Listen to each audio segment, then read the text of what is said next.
ഈ സാധാരണക്കാരൊക്കെ ഒരുപാട് പ്രതീക്ഷയോട് കൂടിയിട്ടാണ് നമ്മളുടെ ഈ കേന്ദ്ര ബഡ്ജറ്റിനെ നോക്കിക്കണ്ടിരുന്നത്. നിർമ്മല സീതാരാമൻ്റെ 2025 ബഡ്ജറ്റ് ആ പ്രതീക്ഷകളൊക്കെ അനുസരിച്ചിട്ടുള്ളതായിരുന്നു. കഴിഞ്ഞ വർഷം വരെ 7 ലക്ഷം രൂപയായിരുന്നു ആദായ നികുതി ഇളവിൻ്റെ പരിധി. ഇപ്പോൾ അത് 12 ലക്ഷം രൂപ വരെയാക്കി ഉയർത്തിയിട്ടുണ്ട്.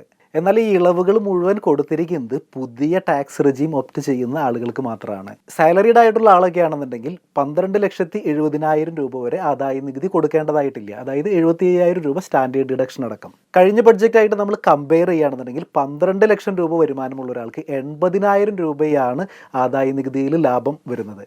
18 ലക്ഷം രൂപ വരുമാനമുള്ള ആളാണെന്നുണ്ടെങ്കിൽ 70,000 രൂപ, 24 ലക്ഷം രൂപ വരുമാനമുള്ള ആളാണെന്നുണ്ടെങ്കിൽ 1,10,000 രൂപയാണ് ഈ പുതിയ ബഡ്ജറ്റ് പ്രകാരം ആദായ നികുതിയിൽ സാധാരണക്കാർ ലാഭിക്കുന്നത്.